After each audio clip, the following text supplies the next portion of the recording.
Donc, troisième segment de la semaine, c'est un retour de lecture. Et Oui, Axel, pour nous, tu as lu ouais, l'anneau unique V2, c'est ça? oui, ouais, Et complètement. tu as plein de choses à nous dire sur unique V2? Ouais, plein. Alors, Regarde, hop, c'est pour l'instant, magnifique. meilleure lecture de 2023 de loin.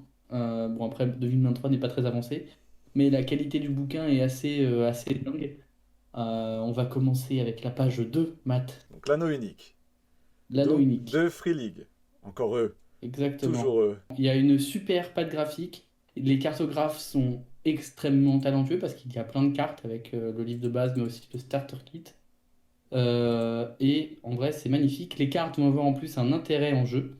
Ça, c'est la carte que les joueurs ils ont quand ils partent à l'aventure. Et le maître de jeu va avoir une carte particulière pour décider des itinéraires. Et on en reparlera un peu plus tard. La patte visuelle du jeu est magnifique. La maquette est vraiment très claire, je trouve. En fait, je voulais vous montrer les visuels parce que j'ai trouvé, franchement, c'est pareil, c'est une vraie claque, vrai plaisir. Hop. La Ok. page 12, c'est une petite timeline en fait entre Bilbo le Hobbit et le Seigneur des Anneaux. C'est important parce que le jeu nous propose de jouer à ce moment-là. Et ces périodes-là, en fait, c'est décrit à chaque fois en trois quatre lignes. Voilà, c'est l'ombre du passé. Donc le jeu vous propose une timeline en fait. Voilà ici. Je le vois. Le jeu vous propose une timeline en fait pour savoir à quel moment vous voulez jouer et ça va influer évidemment sur le côté sombre de l'aventure. Plus on se rapproche du moment où le Seigneur des Anneaux commence, plus ça va être sombre et plus la menace de l'ombre et de Sauron va être présente. Donc vous allez pouvoir caler le ton de votre partie que vous voulez. Je l'ai mis un peu de visuel parce que franchement ils sont très très chouettes. Ça donne une ambiance sacrément cool au jeu. Voilà, c'est beau, c'est du crayonné, ça donne tout de suite ça donne tout de suite un univers au jeu et une vibe incroyable. Sur l'anneau unique, en fait les règles sont très bien expliquées. C'est plutôt assez aéré. Vous voyez, il y a pas mal de déports dans les textes pour bien comprendre. Donc vous avez ces procédures. Et les règles sont de toute façon, les illustrateurs, Brand, évidemment, ça aurait été cool que je prépare ça bien et que je les cite. Et on mettra les crédits dans la vidéo et on mettra les crédits sur le Discord. Création de personnages. On joue dans l'Eriador, donc c'est le territoire de l'ouest des terres du milieu. C'est là où on trouve la comté, c'est là où on trouve le Lindon, les hommes de Brie, le peuple de Durin et évidemment les rôdeurs du Nord, qui sont jouables ainsi que les Bardides. Il y a pas mal d'étapes, mais c'est très très chouette à faire. La création de personnages est très cool. On a pu la faire vendredi pour une partie qui devrait avoir lieu bientôt, pas sur la chaîne, en off. Et du coup, en fait, toutes vos compétences, caractéristiques, voilà, vont découler de qui vous êtes, de quel peuple vous venez, puis de ce qu'ils appellent la vocation, du rôle que vous avez au sein de la compagnie. Par exemple, ça va être le guide, ça va être le capitaine, ça va être le champion, ça va être le messager, le chasseur de trésors, etc., etc. Et ça va vous donner ça va vous donner des points de compétence globalement à répartir pour construire le personnage au fur et à mesure. Évidemment, euh, vous allez avoir à la fin des points à répartir vous-même librement pour personnaliser le personnage comme vous voulez. Donc je trouvais que c'était plein de bonnes idées, histoire d'avoir un groupe un peu cohérent et un peu chouette. Et donc on utilise quoi comme dé Et dans bien le... justement, au niveau du système, ça va être un des 12 qui est le dé du destin, ça va être des D6 qui sont les dés de maîtrise qui vont être liés aux compétences. Il faut quoi? Faut battre un seuil de difficulté? Faut être en dessous d'un seuil de difficulté? Exactement. En fait, il faut battre un seuil de réussite qui est déterminé par les capacités du personnage. Ça va être 20 moins une valeur statistique. La valeur de corps, la valeur d'esprit et la valeur... Non, corps, esprit et cœur. Donc en fait, le système est très simple. Enfin, la base système est très simple. On jette des dés, on additionne et on bat un seuil ou pas. Donc c'est binaire, c'est échec ou réussite. Il y a des petites surcouches qui viennent s'ajouter pour avoir des relances. Il y a des petites surcouches qui viennent s'ajouter pour avoir des dés en plus, des dés en moins. Et on a aussi des mécaniques liées à l'espoir, aux blessures, etc. pour gérer l'état. psychologique et physique de nos personnages. Et donc la page 70 et 71, en fait, on a des particularités. C'est des choses que vous allez choisir en fait dans des listes qui vont donner des aspects roleplay à votre personnage et ce roleplay va venir agrémenter la mécanique. C'est-à-dire que si votre personnage est impétueux et que vous décidez de vous précipiter au-devant du danger, vous allez avoir des bonus mécaniques pour régler tout ça et pour venir, entre guillemets, récompenser le fait que vous jouiez en accord avec votre personnage. Vous voyez, il y a des bonus, mais il y a des avantages, mais il y a aussi des défauts. Impétueux, ça peut être dangereux. Voilà, donc c'est... Voilà. Et rustre aussi, secret aussi, subtil, voilà, il y a des trucs qui sont un peu à mi-chemin entre le défaut et la qualité, et du coup ça va venir agrémenter votre roleplay. Ensuite, tu peux aller à la page 148. Mais je crois qu'après, c'est pour le plaisir des yeux. Ok. Et Voilà. tout ça, hein, tu l'as testé ou tu l'as juste lu, tu l'as pas encore testé? J'ai lu, j'ai fait la création de perso et on va tester ça très rapidement. Et pour vous ce soir, hop, pour vous ce soir, eh bien en fait, je me suis amusé à faire des résumés de création de personnages qu'on va pouvoir vous montrer juste après. Et d'un concis de règles. Ce que j'appelle un concis de règles, c'est les règles un peu résumées pour vous les partager, pour voir si la mécanique vous donne envie. Donc là, on a Sauron et les Nazgûl. Donc pareil, pas de graphique de fou furieux, quoi. Ça donne vraiment envie d'aller botter du Sauron en terre du milieu. Comme je vous ai dit, pour créer un personnage, c'est simple. On va choisir une culture héroïque. Pas de, voilà, donc c'est là où on va trouver humain, nain, elfe, hobbit et hobbit de l'Eriador. Ensuite, la vocation, qui va être du coup ce qui nous pousse à prendre la route et à prendre des risques pour un peu sauver le monde, parce qu'on est toujours on est dans du Tolkien, donc c'est très manichéen, vous êtes des gentils. Donc capitaine, champion, chasseur de trésors, érudit, messager, protecteur. Ensuite, on va dépenser l'expérience, donc comme je disais, pour personnaliser ce personnage. On va choisir l'équipement de départ, qui va être décidé par la fortune du personnage. Donc un elfe et un rôdeur, par exemple, ils n'ont pas beaucoup de biens matériels, donc ils n'ont pas beaucoup de matos spécifiques. Et donc Et on va toutes aussi... ces fiches qu'on est en Ouais, train de regarder, c'est toi qui les as faites. ouais, Merci, monsieur à la main. Axel. Eh bien, de rien, ça me fait plaisir. Et donc on pourra J'y les passais un peu de télécharger, temps. on pourra les télécharger dans le... Exactement, elles sont sur le drive du Lab JDR dans un dossier exprès et vous y aurez accès quand la vidéo sortira en lien dans la description. Voilà. Très bien. Et très chouette aussi, la dernière petite étape, c'est le choix d'une vertu et le choix d'une récompense. C'est des héros qui ont déjà bourlingué et donc ils ont le droit à des choses particulières. La récompense va venir améliorer votre matériel, que ce soit votre arme, votre armure ou toute autre chose. Et donc ça va pareil influer sur la mécanique pour avoir des armes plus efficaces. La vertu, par contre, la vertu, c'est quelque chose qui va définir votre personnage et qui va aussi être vecteur de jeu. Ça va être de l'assurance, de l'habileté, une main sûre, de la maîtrise, de la résistance ou de la vivacité. Donc ça va venir colorer votre fiction, mais aussi enrichir votre mécanique. Résume Et les règles. exactement, tout est fait à la main, donc s'il y a des typos, vous me le direz, je modifierai, je vous remettrai un truc à jour. Donc les dés, donc on l'a dit déjà, c'est des 12 et un des 12 ou deux des 12 et plusieurs des 6. Sur le D12, en fait, alors c'est des dés spéciaux normalement, mais c'est complètement jouable sans. Le 11 va représenter l'œil de Sauron, qui est un symbole évidemment d'une grande malchance pour nos aventuriers.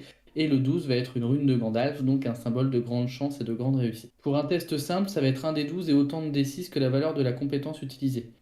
Ensuite, on additionne le résultat du D12 et des D6 et on le compare au seuil de réussite. Si le résultat est supérieur, ça réussit. Si le résultat est inférieur, c'est raté. Si on a un œil de Sauron, la valeur du D12 elle est égale à 0, même si c'est un 11. Ça rend l'action beaucoup plus difficile à réussir.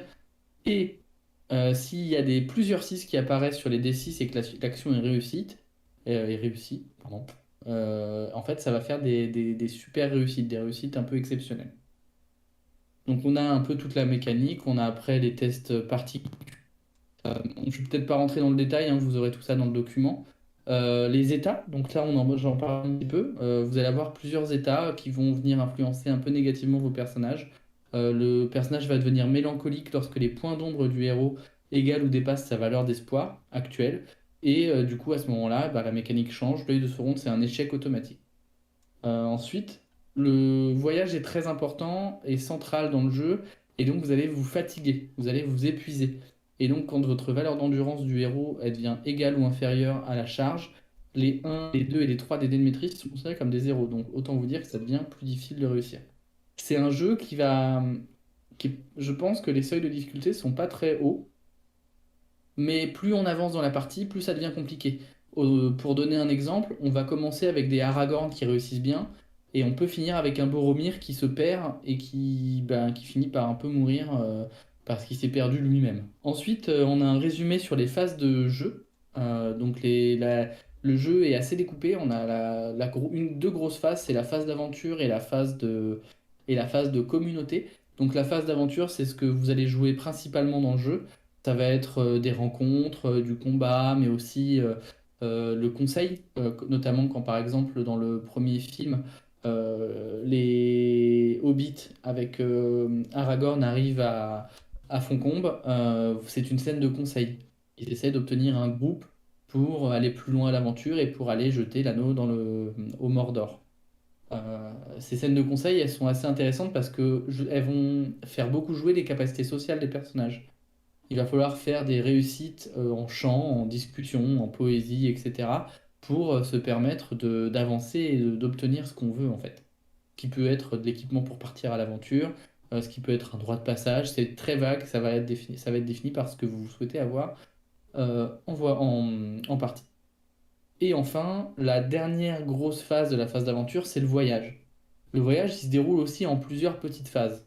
On a le choix de l'itinéraire qui va être laissé à l'appréciation des joueurs, mais qui va être impacté par la carte.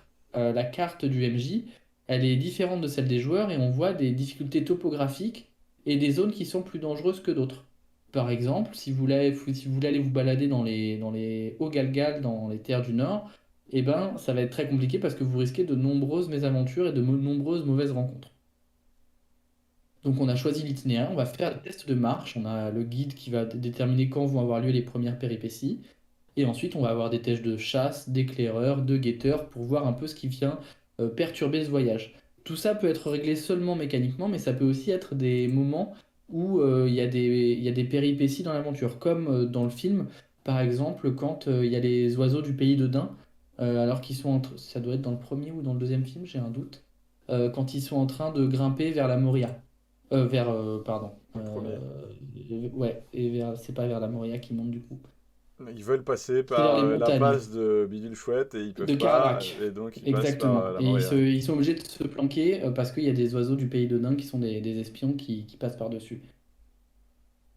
Donc, c'est donc encore une fois très centré sur le voyage. Et donc, évidemment, les jets de voyage et de péripéties de voyage vont être réussis ou non. Et les personnages vont arriver plus ou moins fatigués là où ils doivent, entre guillemets, accomplir leur mission. Par exemple, s'ils doivent aller botter les fesses de Saruman, eh bien, le voyage de Bree jusqu'à Isengard peut les faire arriver épuisés. Typiquement, pareil, dans Le Seigneur des Anneaux, et ben en fait, les hobbits, ils ont une phase de conseil avec les Ents, et bah, ça se passe plutôt bien, et donc bah, ils arrivent plutôt frais et dispo, et en plus avec une armée pour déloger Saruman d'Isengard.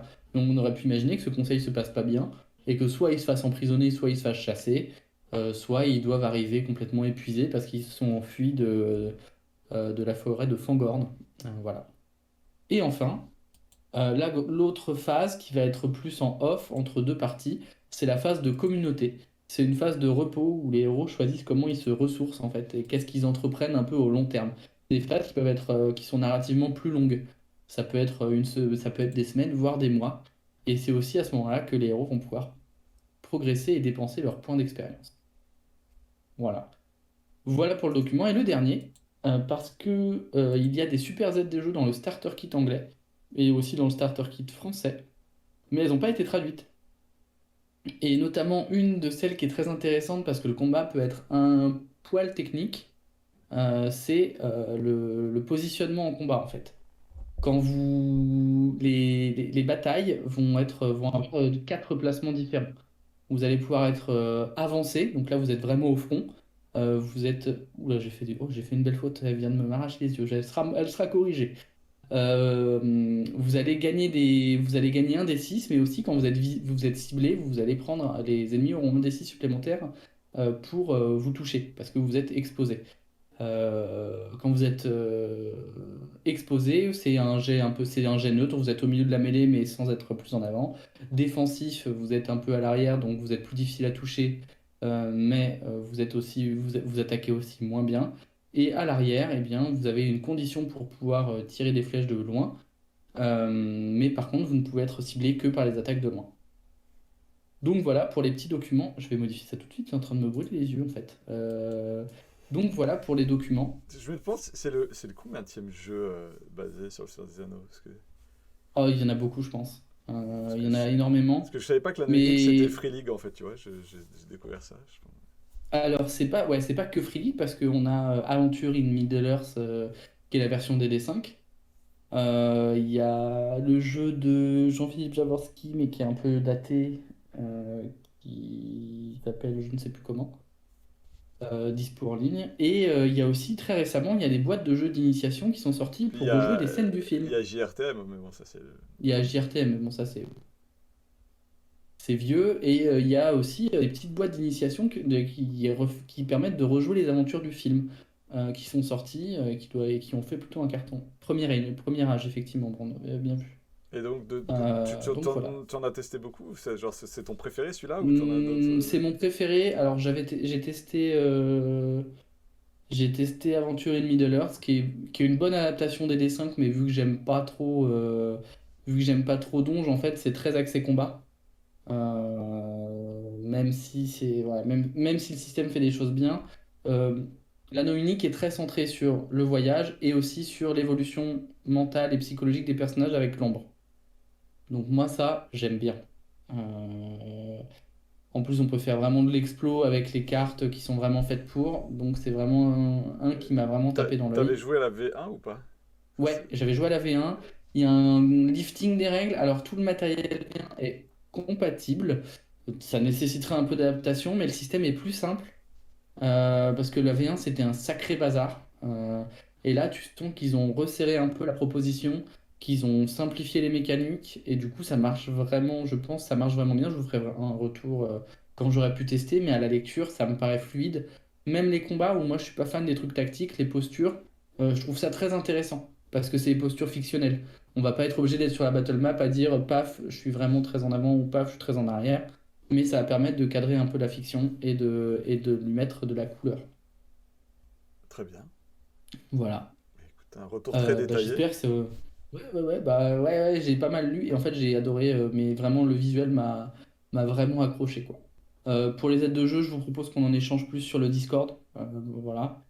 Mais si vous avez des questions, n'hésitez pas. Ciao, à Ren- bientôt sur LabJDR. Et rendez-vous sur le Discord.